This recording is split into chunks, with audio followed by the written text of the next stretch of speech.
تو اگر اس سے پوچھے تو شاید وہ جواب دے کہ تم میری کوئی خدمت نہیں کر سکتے، میں تم سے کچھ لینے آیا ہی نہیں تھا، میں تمہیں دینے آیا تھا، تمہیں نجات دینے آیا تھا، اور آیا بھی تمہاری وجہ سے نہیں ہوں، میرے محبوب نے کہا تھا جاؤ انہیں نجات دو۔ تو اگر کسی نے کچھ دینا ہی ہوگا تو وہ میرا محبوب ہے، میں اس سے کہوں گا اجر دو، تم نے مجھے ڈیوٹی پہ بھیجا تھا۔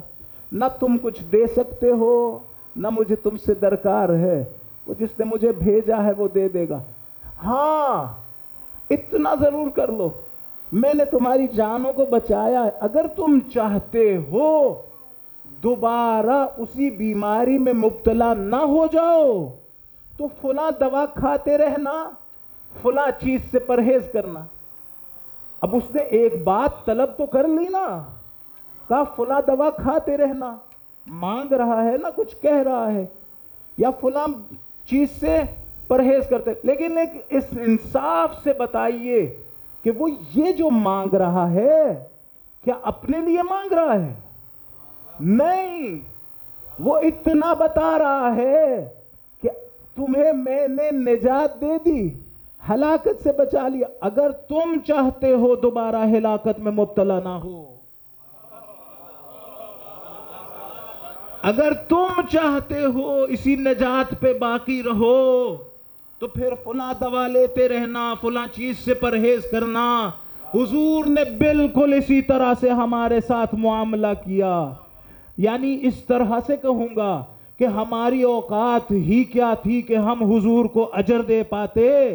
حضور نے ہمیں نجات کا رستہ بتلایا ہے فقط کہ تم ہلاک ہو جاتے، میں نے تمہیں بچایا، اگر چاہتے ہو دوبارہ ہلاکتوں میں نہ جاؤ میری مودت رکھو قربا سے۔ میں انہیں کچھ نہیں دے سکتا، میں انہیں کچھ نہیں دے سکتا ہوں، اس کا فائدہ بھی مجھے کو لوٹنا ہے۔ میں کیا، میری اوقات ہی کیا، میں انہیں کیا دے دوں گا، میں انہیں کیا دے دوں گا؟ بس ان کا حقیقی اجر بھی کس سے ہے؟ پروردگار سے۔ خدا نے انہیں اپنے لیے، یہاں سے آ گیا بہرحال اس مطلب کی طرف، خدا نے انہیں اپنے لیے بنایا ہے، ان کا حقیقی اجر بھی خدا ہی نے دینا ہے۔ ہاں ہمیں یہ بتایا ہے کہ دیکھو ان کی اتباع کرو، ان کے پیچھے چلو، اگر تم چاہتے ہو گمراہ نہ ہو تو نسخہ یہ ہے، اسے اجر کے طور پہ مثلا بیان کیا گیا۔ ایک درود پڑھیے محمد و آل محمد علیہ السلام۔ یہ بھی تب ہے کہ جب انسان کی فطرت سالم ہو، انسان کی فطرت سالم ہو تو اس کی خواہش ہوتی ہے کہ اگر ایک بندے نے میرے ساتھ نیکی کی ہے تو میں اس کے لیے کچھ کروں۔ شاید حضور بھی انہی لوگوں سے بات کر رہے تھے جن کی فطرتیں باقی ہیں، سالم ہیں، کہ دیکھو تمہاری فطرت مطالبہ کرے گی تم سے کہ اب حضور کے لیے کچھ کیا جائے، تو اگر تم کبھی چاہو کچھ کرنا تو ہاں چلو ایسا کرنا کہ مودت قربہ رکھنا۔ ہماری طرح تھوڑی تھے حضور، ہم یہ کرتے ہیں، فرض کرے میں نے کوئی اچھا کام کیا اور اس کے بعد میں جانے لگا ہوں، بیمار ہو گیا، مرنے لگا، کسی نے آ کے مجھ سے پوچھا بتائیے اب میں آپ کے لیے کیا کروں، تو میں کہوں میں تو مر رہا ہوں، ذرا میرے بچوں کا خیال رکھنا۔ حضور کوئی ایسے تھوڑی تھے، حضور ایسے نہیں ہیں کہ وہ ہم سے اس طرح کی چیز کی طلب کرے۔ ہم سے طلب کیا تو ہمیں نسخہ دیا ہے حقیقت میں کہ تم اگر بیماری سے بچنا چاہو۔ بہرحال معذرت چاہتا ہوں اگر آپ کو تکرار محسوس ہوا ہو، اس جگہ سے یہاں اس طرف آ گیا کہ خدا نے انبیاء کو، اولیاء کو، ان ہادیان برحق کو اپنے لیے بنایا ہے۔ یہ نہ سوچئے کہ ہم لوگ اہل بیت سے یا ان انبیاء سے، اوصیاء سے زیادہ اہم۔ اگر یہ سوچیں کہ انہیں خدا نے ہمارے لیے بنایا ہے تو بہرحال ہم زیادہ اہم ہو جائیں گے اس اعتبار سے۔ ہاں ان کے علاوہ یہ جتنی مخلوقات ہیں اس دنیا میں، ہاں خدا نے انہیں ہمارے لیے بنایا ہے، یہ ساری کی ساری ہماری خدمت پہ مامور ہیں۔ خداوند متعال چاہتا ہے ہم ان کے ذریعے سے خداوند متعال تک جانے کا سفر طے کریں۔ اب ذرا آگے بڑھتے ہیں۔ یہ جو ہدایت ہے، میں نے کہا کہ ہدف خلقت عبد ہونا یا عبادت گزار ہونا، عبادت کرنا عبودیت یا عبادت ہے، اور وہ بغیر ہدایت کے ممکن نہیں ہے۔ اور خداوند متعال نے اس ہدایت کے لیے کچھ لوگوں کو معین کیا ہے کہ وہ خداوند متعال کا پیغام ہم تک پہنچائیں۔ یہ جو ہدایت ہے یہ دو طرح کی ہے۔ ایک مرتبہ ایسا ہوتا ہے کہ کوئی شخص مجھ سے منزل کا رستہ پوچھے، ایک جگہ جانا چاہتا ہو، مجھ سے پوچھے تو میں اسے زبانی کلامی بتاؤں کہ دیکھیے یہاں سے نکلیں گے تو دائیں جانے مڑ جائیے گا، پھر سیدھا جائیے گا، پھر اتنی دیر چلنے کے بعد فلاں جگہ جائیے گا۔ اس طرح سے ایک مطلب ہے کہ ہدایت کہ کسی کو رستہ بتا دینا، کسی کو رستہ دکھلا دینا۔ مثلا میں میپس کھول کے تو ایپ کھول کے تو اس پہ بتا دوں اس طرح سے جائیں، یا وہی ایپ۔ یہاں پر اس کو کہتے ہیں علماء اراءۃ الطریق، یعنی رستہ دکھلانا۔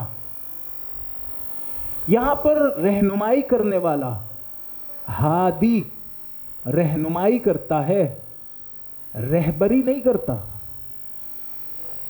فقط رہنمائی کرتا ہے۔ یعنی وہ آپ کا ہاتھ پکڑ کے آپ کو منزل تک نہیں لے کر جاتا، وہ اپنی ہی جگہ پر کھڑا رہتا ہے اور صرف آپ کو پہنچنے کا طریقہ بتاتا ہے۔ فلاں سواری لے لیجئے، فلاں طرف مڑ جائیے، اتنے دور جائیے، یہ سارا کچھ بتاتا ہے۔ اس کو کہتے ہیں بلاغ۔ انبیاء آپ کو کہتے ہوئے نظر آئیں گے کہ وما علینا الا البلاغ۔ خدا نے ہم پہ جو چیز واجب کی ہے، خدا نے ہمیں جو ڈیوٹی دی ہے وہ یہ کہ ہم آپ کو سمجھائیں، آپ کو بات بتلائیں۔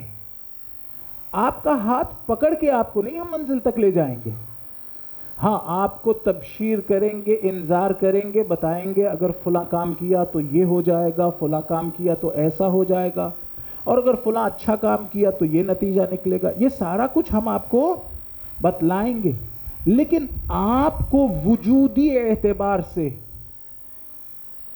آپ کو ایک حقیقت کے اعتبار سے ایک منزل کمال سے اٹھا کر دوسری منزل کمال تک نہیں لے کر جائیں گے۔ یعنی ہم آپ کی رہنمائی کریں گے، رہبری نہیں کریں گے۔ ہم آپ کی رہنمائی کر رہے ہیں، رہبری نہیں۔ لیکن انہی انبیاء میں سے خدا نے بعض کو فقط رہنمائی کے لیے نہیں بنایا، بلکہ رہبری بھی ان کا وظیفہ ہے۔ اسی رہبری کو قرآن کی زبان میں امامت کہتے ہیں۔ وہاں اس رہبر کا کام فقط اتنا نہیں ہوتا ہے کہ وہ رستہ بتلا دے، نہیں، بلکہ خدا نے اس کی ذمہ داری ایسی رکھی ہوتی ہے کہ وہ ایک درجہ کمال سے اٹھا کر دوسرے درجہ کمال تک لے جائے۔ علماء نے اس کو ہدایت تکوینی اور تشریعی سے بھی تعبیر کیا ہے۔ ہدایت تشریعی یعنی یہی بتانا کہ اگر نماز پڑھی تو ایسا ہوگا، نہ پڑھی تو ایسا ہوگا، روزہ رکھا تو ایسا ہوگا، حج کیا تو ایسا ہوگا، نہ کیا تو یہ ضرر ہے۔ یہیں پر بین القوسین یہ بھی بتا دوں کہ دیکھیے ہمارے جتنے بھی احکام شریعت ہیں ان کو اس طرح سے سمجھنا چاہیے کہ واجب یعنی بہت فائدہ مند چیز، حرام یعنی بہت نقصان دہ چیز۔ چھوٹے چھوٹے بچوں سے بھی جب ہم بات کریں تو اس طرح سے نہ کریں یہ چیز واجب ہے، اسے ترک نہیں کر سکتے، نہیں، انہیں بتائیں یہ چیز واجب ہے کا مطلب یہ کہ اس میں فائدہ بہت زیادہ ہے۔ بالکل اسی طرح سے جس طرح سے ایک ٹیچر کام کرتا ہے، ایک چیپٹر کے بارے میں کہتا ہے باقی چیپٹرز چاہے تم بہت اچھی طرح سے سیکھو، یاد کر لو یا نہیں، یہ والا ضرور یاد کر لینا، اس لیے کہ بہت اہم ہے۔ واجب یعنی ایک اس طرح کی چیز جس میں بہت زیادہ فائدہ ہے۔ مستحب یعنی ایک ایسی چیز جس میں فائدہ ہے لیکن اتنا نہیں جتنا واجب میں ہے۔ حرام یعنی جس میں نقصان بہت زیادہ ہے۔ مکروہ یعنی جس میں نقصان ہے لیکن اتنا نہیں جتنا حرام میں تھا، لیکن نقصان ہے یہ نہ سمجھیے گا اس میں نقصان نہیں ہے، حد عقل اتنا ہے کہ انسان کے ہاتھ سے ثواب چلا گیا ہے۔ عبادتوں میں مکروہ ہونا کسی کام کا، مثلا نماز پڑھ رہے ہیں اور بعض مراجع کے نزدیک آنکھیں بند کر لی تو وہاں کراہت ہے کا مطلب یہ ہے کہ ایک ثواب تھا، ایک فائدہ تھا جو اب نہیں ملے گا اس لیے کہ آپ نے آنکھ بند کر لی۔ میں بھی بارہ سوچا کرتا تھا کہ خداوند متعال ایسا کیوں کہتا ہے کہ نماز پڑھتے وقت آنکھیں نہ بند کرو، آنکھیں کھول کے رکھو. بعض لوگ کہتے ہیں نماز پڑھتے وقت اگر آنکھیں بند کر لوں تو زیادہ توجہ کر پاتا ہوں. نہیں، خدا مجھ سے ایسا نہیں چاہتا ہے کہ جب آنکھیں بند کروں تو اس کی طرف توجہ کرو. خدا مجھ سے چاہتا ہے جب میں کائنات کی ہر چیز کو دیکھ رہا ہوں تو اس سے غافل نہ ہو جاؤں. ہر وقت ہر چیز کو دیکھتے وقت خدا کی طرف توجہ رہے. نماز میں آنکھیں کھلے رکھ کے خدا کی طرف توجہ رکھوں. احتمال ہے اور بہت ممکن ہے کہ آہستہ آہستہ نماز کے بعد بھی کسی چیز کو بھی خدا کے بغیر نہیں دیکھوں گا. ہمارے ائمہ اس طرح سے تھے، فرمایا ما رأیت شیئا الا ورأیت اللہ قبلہ وبعدہ ومعہ. علی نے کبھی کسی چیز کی طرف دیکھا ہی نہیں مگر یہ کہ اس کے ساتھ، اس سے پہلے، اس کے بعد خدا کو دیکھ رہا ہوتا ہے. صرف عبادت کے وقت نہیں دیکھتے تھے. یہ جو ہے کہ لم اکن اعبد ربا لم اراہ، کسی نے آ کے پوچھا علی وہ پروردگار جس کی تم عبادت کرتے ہو کیا کبھی اسے دیکھا ہے؟ مولا نے نہیں کہا کہ ہاں اسے دیکھا ہے، یعنی ایک مرتبہ دیکھا تھا یا دو مرتبہ دیکھا تھا. نہیں، فرمایا جب سے عبادت کر رہا ہوں اسے دیکھ کے عبادت کرتا ہوں. کبھی بھی اندیکھے کی عبادت نہیں کی ہے علی نے. لیکن یہ نہ سمجھیے گا کہ جب نماز میں ہوتے تھے تو خدا کو دیکھ رہے ہوتے تھے. نہیں، علی اس ہستی کا نام ہے جب کسی بھی چیز کو دیکھتا تھا تو خدا کو ساتھ دیکھ رہا ہوتا تھا. کبھی بھی غافل نہیں ہوئے خدا سے. ما رأیت شیئا الا ورأیت اللہ قبلہ وبعدہ ومعہ. ایک درود پڑھ دیں محمد و آل محمد.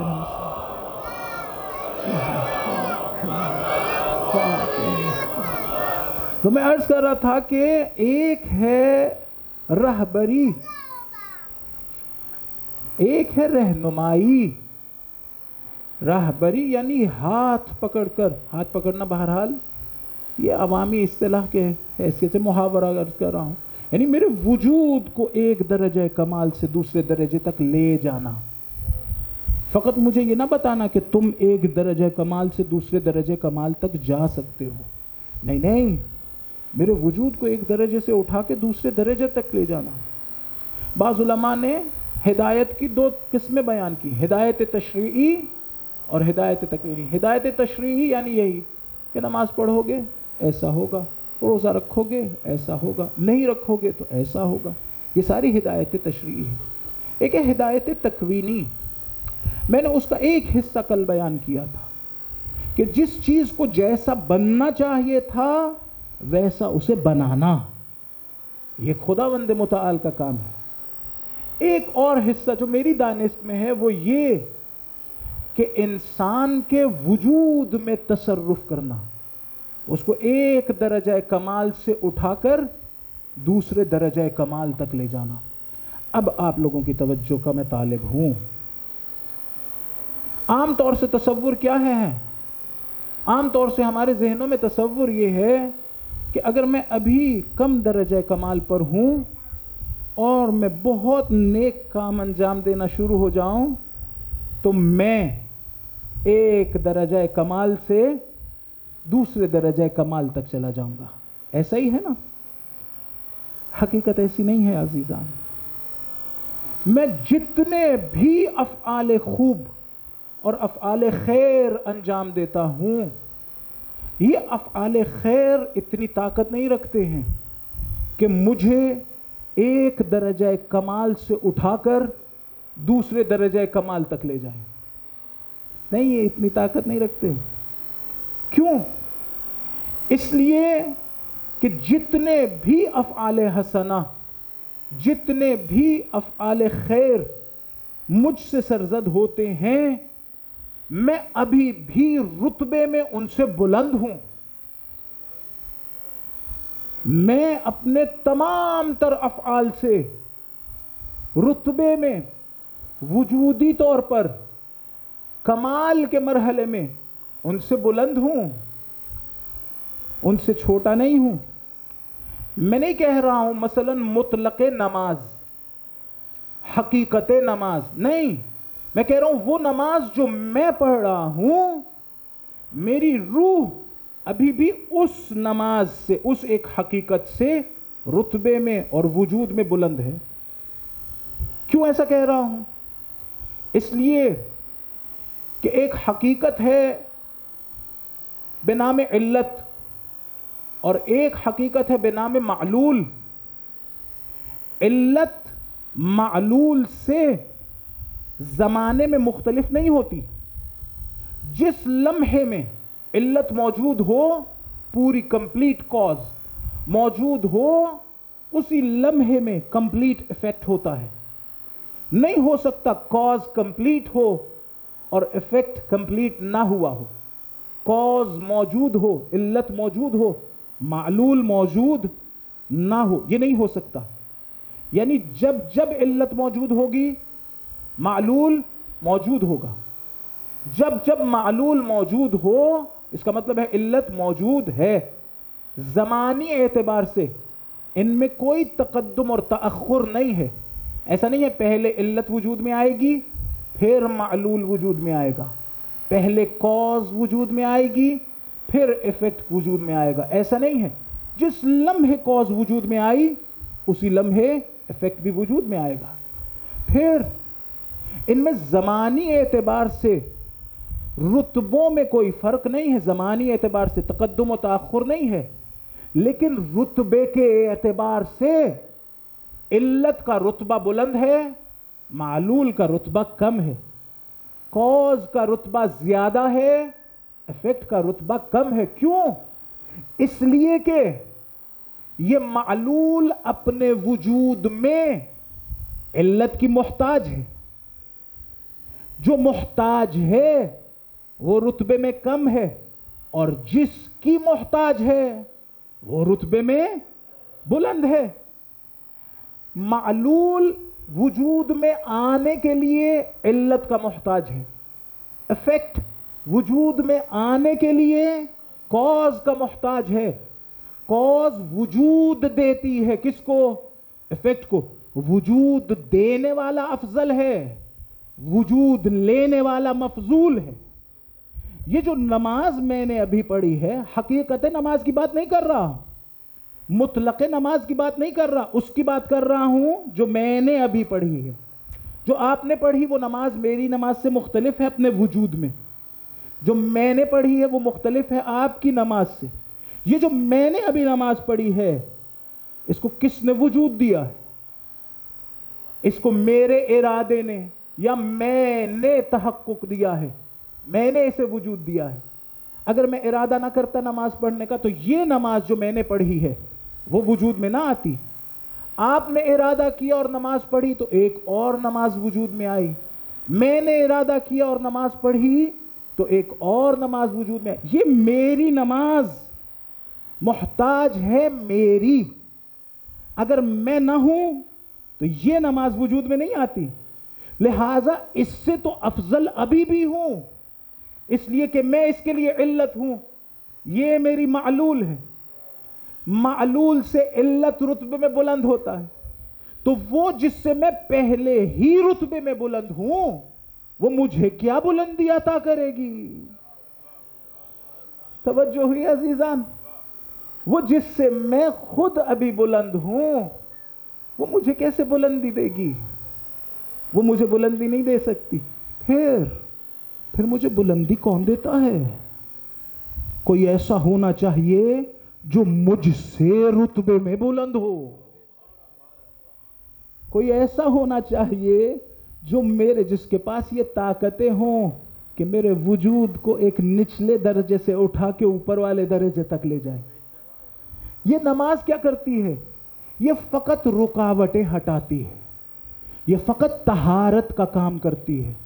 ایسے جیسے میرے وجود پہ یہ جتنی شریعت ہے، ایسے جیسے میرے وجود پہ مختلف رسیاں بندھی ہوئی ہوں، مختلف چینز ہوں جس سے مجھے باندھا ہوا ہے میں نے خود کو۔ یہ عبادتیں انجام دی اور ایک ایک کر کے یہ رکاوٹیں دور ہوتی گئی۔ جو یہ رکاوٹیں دور ہوتی گئیں، مجھ میں آمادگی اور استعداد پیدا ہوتی گئی، اور وہ جس کا کام تھا کہ مجھے ایک درجے سے اٹھا کے دوسرے درجے تک لے کے جائے، وہ مجھے اگلے درجات تک لے کے جاتا رہا، وہ مجھے اگلے درجات تک لے کے جاتا رہا، اس لیے کہ اس میں یہ صلاحیت رکھی کس نے؟ خود خدا نے. یعنی کام یہ خدا کا تھا، لیکن خود خدا بند متعال چونکہ اسباب کے ذریعے سے کام کرتا ہے، وسائط کے ذریعے سے، اس نے ایسی ہستیاں بنائی ہیں کہ اگر میں رکاوٹوں کو نہ آنے دوں تو وہ ہستیاں مجھے ایک درجے سے دوسرے درجے تک لے جائیں. دیکھیے مثال دے کے آپ کے ذہن کو قریب کرنے کی کوشش کرتا ہوں. مجھے تھا احتمال کہ شاید بہت زیادہ ہم لوگ اکٹھے نہ چل پائیں. مثال دے کے کوشش کرتا ہوں. کیا فرمایا مثل اہل بیتی کمثل سفینۃ نوح من رکبها نجا ومن تخلف عنها غرق وہوا. میرے اہل بیت کی مثال سفینہ نوح کی مانند ہے، نوح کی کشتی کی مانند ہے. جو بھی اس کشتی میں سوار ہو گیا اس کو یہ کشتی نجات تک لے جائے گی. جو سوار نہ ہوا یہ کشتی اس کو نجات تک نہیں لے کر جائے گی. ذرا سوچ کے بتلائیے، آپ جب جہاز پہ سوار ہو جائیں یا کشتی میں سوار ہو جائیں یا کسی گاڑی میں سوار ہو جائیں تو منزل تک کون سی چیز حرکت کر رہی ہوتی ہے؟ آپ یا وہ جس میں آپ سوار ہوئے ہیں؟ آپ کے لیے ضرورت باقی نہیں رہتی ہے کہ آپ اسی کشتی میں سوار ہونے کے بعد پیدل چلتے رہیں. نہیں، یہ ذمہ داری اس کشتی کی ہے. آپ کا کام فقط اس میں سوار ہونا ہے. آپ نے کیا کرنا ہے؟ آپ خود اپنی طاقتیں اب اور لگانے کی ضرورت نہیں ہے. آپ خود نہیں جا سکتے. آپ کو تو رستہ ہی نہیں معلوم ہے وہاں جانے کا. وہاں تک لے جانا اس کشتی کی ذمہ داری ہے. آپ سے یہ مانگا گیا ہے کہ آپ کہیں رہ نہ جائیے گا، اس میں سوار ضرور ہو جائیے گا. ہم اپنے اعمال کے نتیجے میں اگر اس کشتی نجات میں سوار ہو جائیں تو اب ہم نہیں ہیں جو منزل کی طرف جائے گا، یہ کشتی ہے جو ہمیں لے جائے گی. یہ ہمیں ایک درجے سے اٹھا کے دوسرے درجے تک، دوسرے درجے سے ایک اور درجے تک یہ لے کے جاتی رہے گی. اصل حرکت اس کی ہے، یہ ہمیں ایک درجے سے دوسرے. لیکن توجہ کیجئے، اگر کوئی شخص کشتی کے باہر کھڑے ہو کے یہ کہتا رہے واہ کیا شاندار کشتی ہے، کہے واہ یہ تو بہت سری اور سیر ہے، یہ بہت تیز جا رہی ہے اپنی منزل کی طرف، اور اگر میں سوار ہو جاؤں تو مجھے بھی لے جا سکتی ہے، کیا یہ کہنے سے فائدہ ہو جائے گا؟ حضور نے یہ نہیں کہا تھا کہ تم فقط اس کشتی کے فضائل بیان کرنا، کہا نہیں، اس میں سوار ہو جانا یہ تمہیں لے جائے گی. حقیقت میں خداوند متعال نے ایسے لوگ بنائے ہیں جو مجھے ایک درجہ وجودی سے اٹھا کر دوسرے درجہ وجودی تک لے جاتے ہیں، کمال کی منزلیں طے کرتے ہیں. کیسے کرتے ہیں وہ یہ کام؟ کیسے کرتے ہیں؟ یہ اس بات کی طرف توجہ کیجئے. اسے انشاءاللہ کل کھولنے کی کوشش کروں گا، کل بیان کرنے کی کوشش کروں گا. خداوند متعال کی طرف جو ہمارا سفر ہے، کمال کا سفر، پرفیکشن کا سفر، یہ کس کا ہے؟ ہمارے جسموں کا. ہمارا جسم کبھی خدا کے قریب ہو سکتا ہے؟ وہ جو خود جسم ہی نہیں ہے اس کے قریب جسمانی طور پہ کیسے ہوا جا سکتا ہے؟ ہمارے جسم نے کبھی اس کے قریب نہیں ہونا. اس کا مطلب ہے ہمارے جسم کا اس کی کوئی جرنی ہی نہیں ہے پرفیکشن کی. وہ جو کچھ ہے اسی دنیا کی ہے. مثلا کسی شخص کے جسم میں بہت زیادہ طاقت آ جائے، وہ بھی تب کہ جب اس کی روح اس طاقت پر سوار ہو، نہ یہ کہ وہ طاقت اس کی روح پہ سوار ہو جائے، تب اس کے لیے یہ پرفیکشن ہوگی. انسان کے جسم میں جو طاقت ہے یہ تب فائدہ مند ہے، یہ تب سود آور ہے جب اس کی روح اس سے زیادہ طاقت رکھتی ہو، روح اس طاقت پر سواری کرے، روح اس طاقت پر حاکمیت رکھتی ہو، نہ یہ کہ وہ طاقت روح پہ حاکمیت رکھتی ہو. اگر وہ طاقت روح پہ حاکمیت رکھتی ہو تو اس کا کوئی فائدہ تھوڑی ہونا، الٹا نقصان ضرور ہو جانا ہے۔ تو پہلی بات تو یہ کہ یہ جو جسم کا کمال ہے یہ مطمع نظر نہیں ہے، یہ جس طرح سے زیادہ ہوتا ہے ایک دن اس نے حتمی طور پہ کم ہو جانا ہے، حتمی طور پہ کم ہو جانا ہے۔ وَمَن نُعَمِّرْهُ نُنَكِّسْهُ فِي الْخَلْقِ، جسے ہم عمر رسیدہ کر دیتے ہیں پھر اس کی خلقت میں، اس کے خلق میں نہیں، اس کی خلقت میں، اس کے خلق میں کمزوری ایجاد ہوتی ہے۔ ایک ہے خلق اور ایک ہے خلق۔ خلق یعنی یہی ظاہری جسم، اور ایک ہے خلق یعنی روح اور انسان کا باطن۔ جب ہم سن رسیدہ ہو جاتے ہیں تو ہمارے جسم میں کمزوری ایجاد ہوتی ہے، ہماری روح میں تو کمزوری ایجاد نہیں ہوتی۔ ممکن ہے ایک شخص سن رسیدہ ہوتا جائے اور اس کی روح طاقتور ہوتی چلی جائے، جسم کمزور ہوگا اور اس نے حتمی طور پہ کمزور ہو جانا ہے جتنا زیادہ، یا بہرحال اسے عارضہ آئے گا اور کمزور ہو جائے۔ روح ہے جس نے کمال کا سفر طے کرنا ہے۔ روح ہماری کوئی مادی چیز نہیں ہے۔ جس طرح سے ہمارے اپنے وجود میں دو عالم ہیں، ایک ہے عالم خلق اور ایک ہے عالم امر، اسی طرح پوری کائنات انہی دو رخوں پر ہے، ایک ہے عالم امر اور ایک ہے عالم خلق۔ ہماری روح کا تعلق عالم خلق سے نہیں ہے، اگر ہے بھی تو اس جسم کے ذریعے سے، حقیقت اس کی عالم امر سے ہے، اور ہمارا جسم عالم خلق سے ہے۔ یہ جو ہادی ہیں جنہوں نے ہماری ہدایت کرنی ہے، ان کی ہدایت فقط عالم خلق میں نہیں ہے، عالم امر میں بھی ہے۔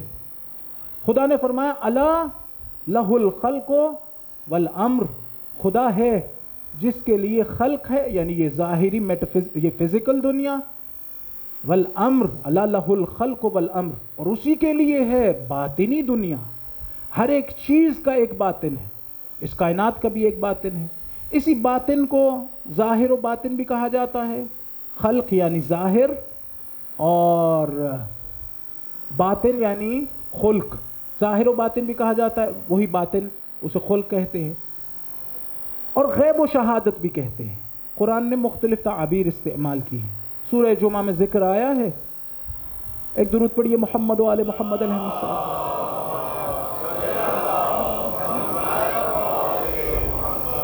وہاں پر اس کا ذکر ہوا کہ تمہیں لوٹا دیا جائے گا، ثم تردون الی عالم الغیب والشہادہ، وہ جو عالم غیب و شہادت ہے تمہیں اس کی طرف لوٹا دیا جائے گا، چاہے تم چاہو یا نہ چاہو۔ یہ جو غیب و شہادت ہے یہ وہی ظاہر و باطن ہے، شہادت یعنی ظاہر، غیب یعنی باطن۔ بس عالم اور خود میں انہی دو حقیقتوں پر ہوں۔ میرا ایک طرف خلق ہے، عالم خلق، اور ایک طرف عالم باطن ہے، ایک ظاہر ہے اور ایک باطن ہے۔ آج تک ہم نے ایک دوسرے کا فقط ظاہر دیکھا ہے، باطن نہیں، وہ ہے ہم نے نہیں دیکھا، اور اتنے کمزور ہیں کہ ہم نے خود بھی اپنا باطن نہیں دیکھا ہوا، کیسے ہے نہیں معلوم۔ تو بعض ہستیاں ایسی ہیں جنہیں خدا نے فقط و فقط عالم خلق کے لیے ہادی نہیں بنایا ہے، عالم امر کے لیے بھی ہادی بنایا ہے۔ وَجَعَلْنَا مِنْهُمْ أَئِمَّةً يَهْدُونَ بِأَمْرِنَا، ہم نے ان میں سے بعض کو امام بنایا، وہ کیا کرتے ہیں؟ یہدونا، ہدایت کرتے ہیں، کہاں پر؟ عالم امر میں، عالم امر میں ہدایت کرتے ہیں۔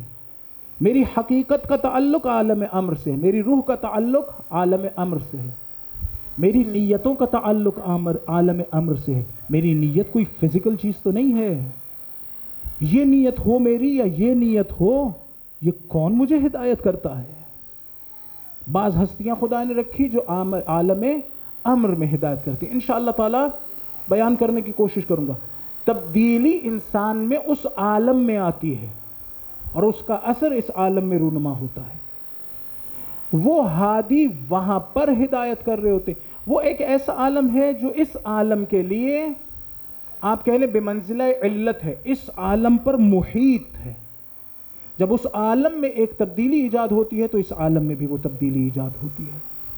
انسان کو اگر اس عالم میں ہدایت ملے تو اس عالم میں بھی ایک تأثر اس کا آتا ہے، ایک اس پہ ایک ایفیکٹ کریٹ ہوتا ہے.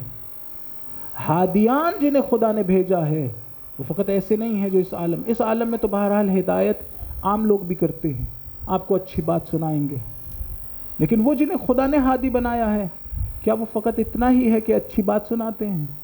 نہیں، وہ انسانوں کی ہدایت کر رہے ہیں عالم امر میں، عالم روح میں.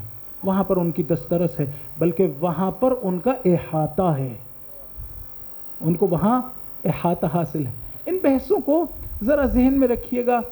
میں بہرحال سوچتا رہا اور جرأت کی میں نے سوچا کہ شاید 2-3 سال کے بعد شاید اب جائگہ ہو کہ میں ایک ایسی بحث کو چھیڑ سکوں اور اسے بیان کر سکوں، لیکن پھر بھی اپنے نقص اور اپنی کمی اور کوتاہی کا اعتراف کرتا ہوں کہ شاید میں درست طور پہ نہ سمجھا سکا ہوں، لیکن حرج نہیں ہے، انشاءاللہ آہستہ آہستہ انس حاصل ہوگا. کل مزید اسے بیان کرنے کی کوشش کروں گا. وہ ہادی جنہیں خدا نے ہدایت کے لیے بنایا ہے وہ فقط اس عالم میں، یہ اس لیے بھی بولنا ضروری سمجھتا ہوں کہ میں نے بعض اپنوں ہی کو کہتے ہوئے سنا کہ ائمہ علیہم السلام کی ہدایت کا مطلب یہی احادیث ہیں جو انہوں نے ارشاد فرمائی ہیں. نہیں، فقط یہ نہیں ہے، فقط یہ نہیں ہے. میرے دل کو ایک حالت سے دوسری حالت میں لے جانے کی ذمہ داری بھی امام کی ہے. میرے دل کو بدلنے والا کوئی اور نہیں، وہی ہادی خلق ہے. بعض اوقات انسان کا، میں عرض کر رہا تھا، دل نہیں کر رہا ہوتا نیک کام کرنے کا، اسی مجلس میں بیٹھ کے 2 آنسو بہاتا ہوں تو اس کے بعد دل کر رہا ہوتا ہے نیک کام کرنے کا. یہ کون تھا جس نے میرے دل کو ایک حالت سے نکال کے دوسری حالت میں ڈالا ہے؟ میں سمجھتا ہوں بغیر ہادی کے ہوا ہے. نہیں، ایسا نہیں ہے. ایسے ہادی بنائے ہیں خداوند متعال نے جن کے ہاتھوں میں میرا دل رکھا ہے. ہر چیز کائنات کی ان کی دسترس میں، وہ ہر چیز پہ احاطہ رکھتے ہیں. صرف ایک مثال دے کے آگے بڑھ جاتا ہوں. ان کے لیے یہ پوری کائنات، علماء نے کہا ہے، اسی طرح سے ہے جس طرح سے میرے لیے میرا ذہن. میں اپنے ذہن میں کیسے تصرف کرتا ہوں؟ ابھی ایک سیب کا تصور کر رہا ہوں، مثلاً کاسنی رنگ کا. ابھی اسی کا رنگ بدلا، زرد ہو گیا. ابھی اسی کا رنگ بدلا ہے، سرخ ہو گیا. کتنا آسان ہے میرے لیے اس ذہن میں تصرف کرنا، جس طرح سے میرے لیے اس ذہن میں تصرف کرنا آسان ہے. کچھ ہادی خدا نے ایسے بنائے ہیں جو خلق میں اس طرح سے تصرف کرتے ہیں چیزوں کو.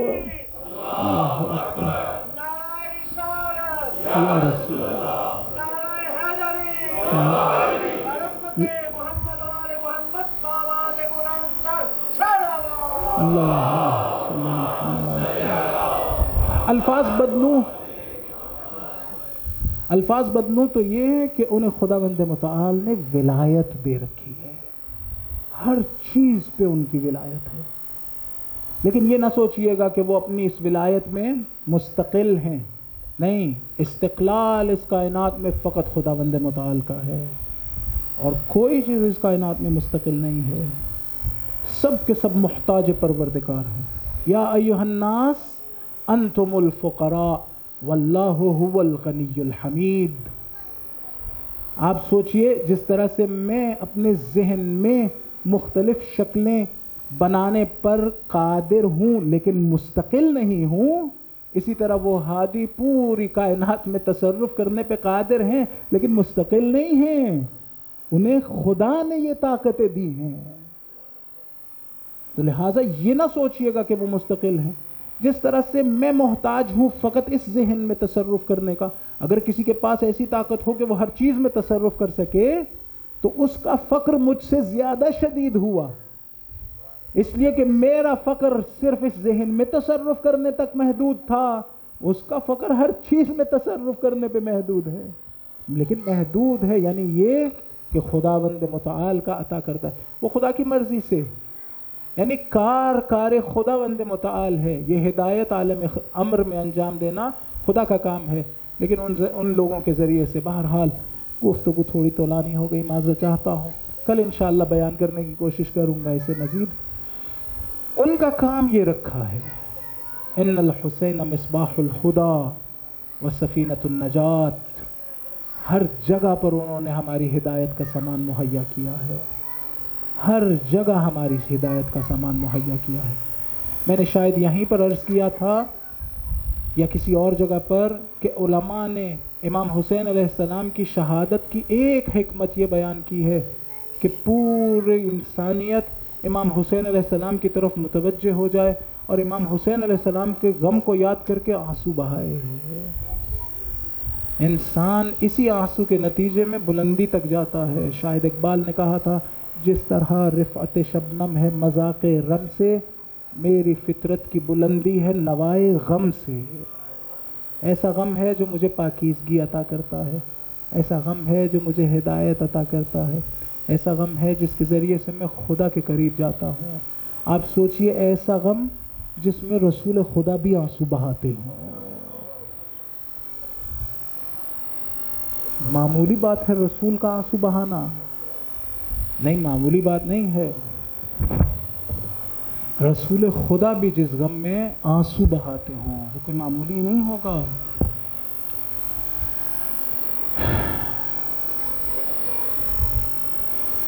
اٹھائیس رجب کی شب میں امام حسین علیہ السلام نے مدینہ چھوڑا۔ امام کو ولید نے اپنے دربار میں بلایا تھا کہ رات کے وقت بلایا۔ امام نے اس کا ارادہ بھانپ لیا کہ رات کے وقت بلانے کی کوئی وجہ نہیں ہے۔ امام جان گئے کہ یزید کا باپ مر گیا ہے اور اب یزید اپنے لیے بیعت طلب کرنا چاہتا ہے، اس لیے ولید نے مجھے بلایا ہے۔ امام اپنے ساتھ اپنے انصار کو لے کر گئے، گھر کے لوگوں کو لے کر گئے، جوان تھے، حضرت عباس علیہ السلام، حضرت علی اکبر علیہ السلام، دیگر بنو ہاشم کے جوان۔ امام ان لوگوں کو اپنے ساتھ لے کر گئے۔ جب وہاں گئے تو اس نے بیعت کی طلب کی۔ امام نے کہا بیعت کوئی ایسی چیز نہیں ہے جو میں رات کے اندھیرے میں انجام دوں، کل دن کے اجالے میں لوگوں کے سامنے بات ہوگی۔ ولید کے پاس مروان بیٹھا تھا، اس نے سرگوشی کی، اس نے کہا ولید اگر آج تو نے حسین کو جانے دیا تو پھر یاد رکھ کبھی حسین تیرے قابو نہیں آئے گا، یہیں پر گردن اڑا دے۔ یا امام حسین علیہ السلام کو جلال آیا، ایک مرتبہ کہا انت تقتلنی ابن زرقا ام ہوا، اے زرقا کے بیٹے کیا تو مجھے قتل کرے گا یا وہ؟ امام کی آواز کا بلند ہونا تھا۔ ایک مرتبہ دروازے سے بنو ہاشم کے جوان داخل ہوئے۔ ایک یہ مورد ہے جہاں امام کی فقط آواز بلند ہوئی ہے، بنو ہاشم داخل ہو گئے۔ ایک مورد وہ تھا کہ عاشور کے دن امام آواز دے رہے تھے، اے میرے شیرو کیا ہو گیا، میں تمہیں آواز دیتا تھا تم دوڑے آتے تھے، میں اکیلا رہ گیا ہوں، آواز دے رہا ہوں۔ شاید زبان حال ہو، وہ شہداء کہتے ہو مولا اگر ہمیں 1000 زندگیاں ملے ہر مرتبہ آپ پہ فدا کرنے کے لیے حاضر ہیں۔ یہ بنو ہاشم کے جوان اندر آئے، اور بھی تاریخ نے جملے ذکر کیے ہیں، کہا ہے یزید کی مذمت کی، یزید شارب الخمر فاسق فاجر شارب الخمر قاتل النفس المحترمہ، ایک فاسق و فاجر انسان ہے، قاتل نفس محترم ہے۔ تم تقاضا کرتے ہو میں اس کی بیعت کروں، مثلی لا یبایع مثلہ، مجھ جیسا اس جیسے کی بیعت نہیں کر سکتا۔ امام حسین علیہ السلام یہ باتیں کہہ کے آ گئے، لیکن جانتے تھے اب مدینہ رہنے کے قابل نہیں رہا، مدینہ چھوڑنا پڑے گا۔ عزیزان، مدینہ چھوڑنا کوئی معمولی بات نہیں تھی امام حسین علیہ السلام کے لیے۔ دیکھیے فرض کریں کہ آپ چند دنوں کے لیے نجف چلے جائیں، چند دنوں کے لیے کربلا چلے جائیں، کتنا مشکل ہے کربلا کو چھوڑنا۔ ایک مرتبہ شام میں جناب حرم زینب سلام اللہ علیہا میں ایک شخص میرے قریب آیا، وہ روئی جا رہا تھا۔ میں نے پوچھا کیا ہوا ہے؟ کہتا ہے بی بی کو آخری سلام عرض کرنے آیا ہوں لیکن مجھ سے وداع نہیں کیا جا رہا ہے۔ پھر کہتا ہے یہاں تو آ گیا ہوں، جناب سکینہ کی تو قبر پہ بھی نہیں جا سکا، کیونکہ میں جانتا ہوں اگر اندر گیا تو زندہ واپس نہیں آ سکتا ہوں، اسے چھوڑ نہیں سکتا۔ میں ایک طالب علم ہوں، قم میں رہتا ہوں عزیزان، جب کبھی قم کو چھوڑنے کی بات آتی ہے، وہاں سے آ رہا ہوتا ہوں تو واقعاً دل میں ایک تکلیف سی ہوتی ہے، دل نہیں کر رہا ہوتا۔ ذرا سوچ کے بتلائیے، حسین نانا کی قبر کیسے چھوڑ کے جائیں گے؟ ماں کی قبر کیسے چھوڑ کے جائیں گے؟ اپنے بھائی امام حسن علیہ السلام کی قبر کیسے چھوڑ کے جائیں؟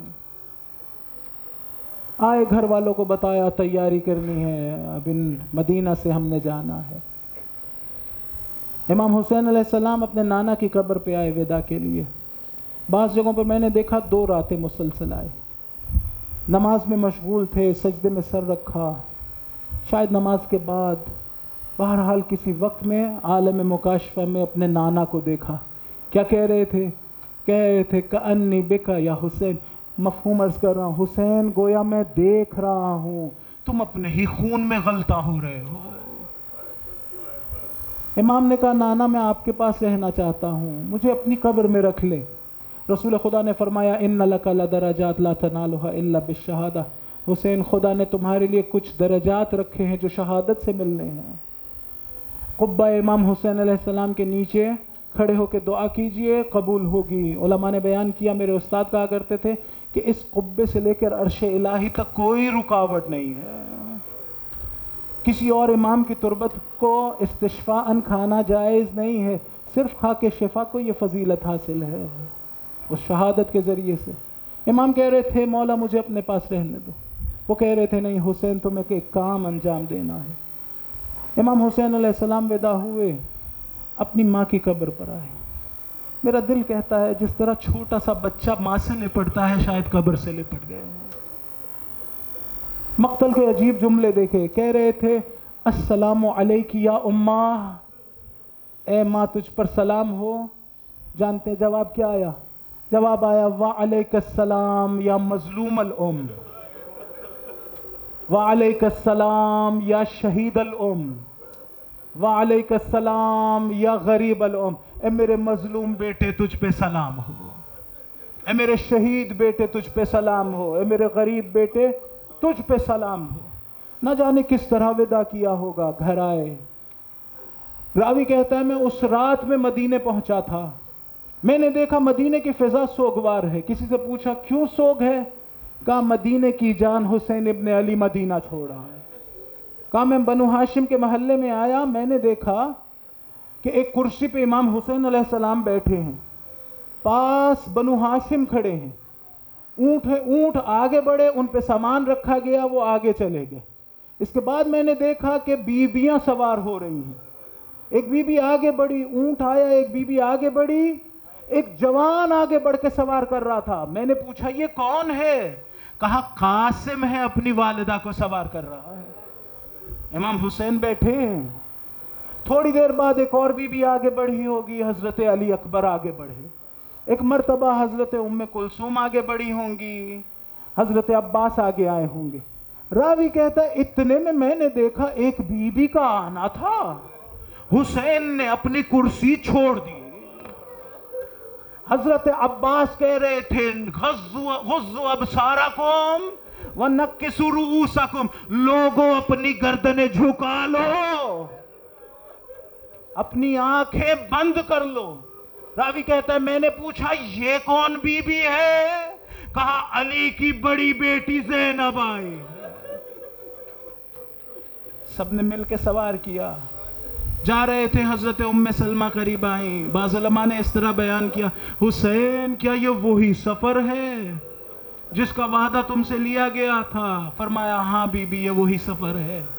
ماجرا کیا تھا؟ فرمایا حسین تم ابھی بچپنے کے عالم میں تھے، ایک مرتبہ حضور گھر تشریف لائے، حجرے میں گئے، مجھ سے کہا اب حجرے میں کسی کو آنے نہ دینا۔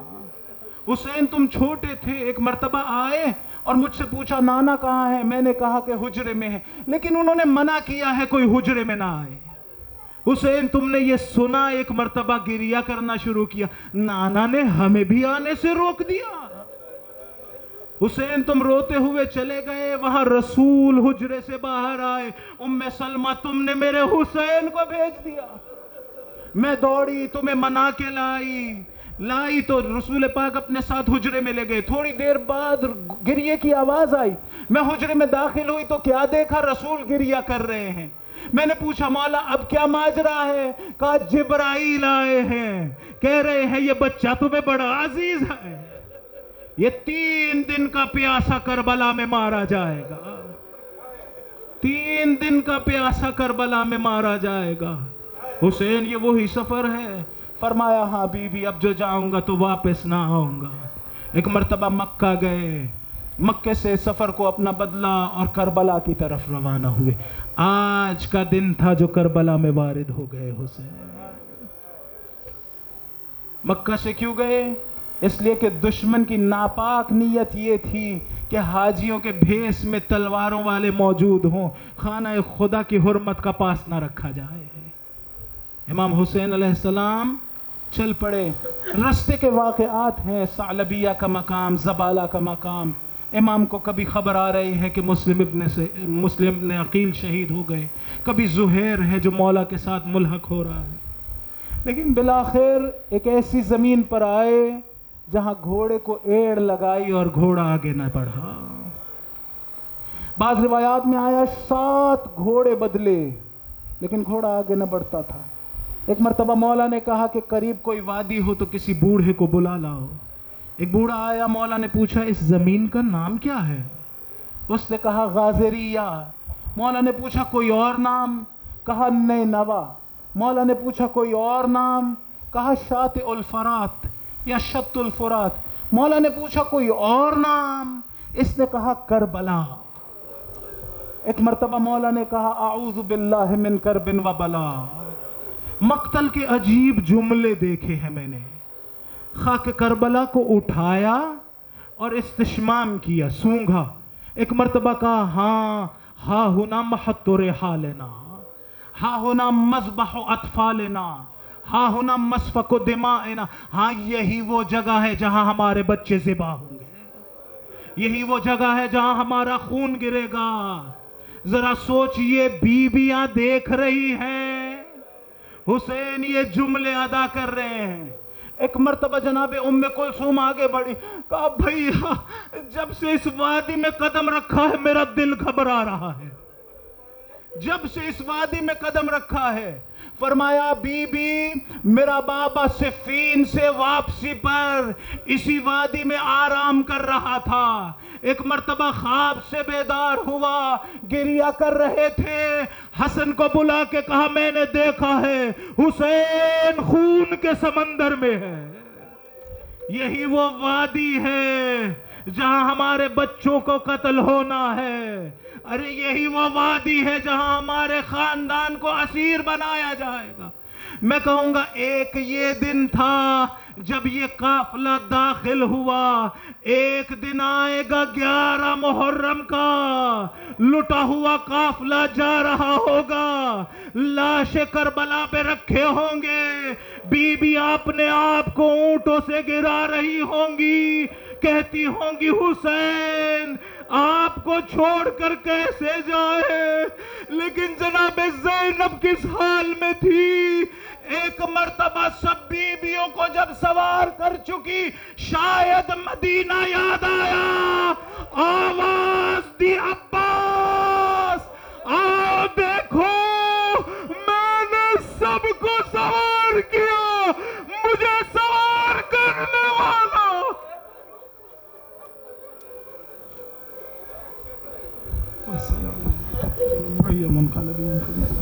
ماتم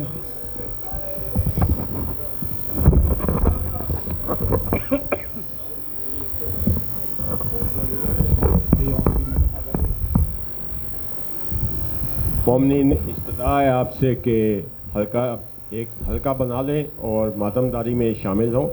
10 سے 12 منٹ کی انشاءاللہ ماتم داری ہوگی, آپ سب لوگ اس میں شامل ہو, بی بی آپ کو اس کا اجر عطا فرمائیں گے. ایک اعلان میرے پاس آیا ہے بامقام 88D ولنشیا ٹاؤن. کل بروز اتوار یہاں پر مجلس اعزا ہوگی.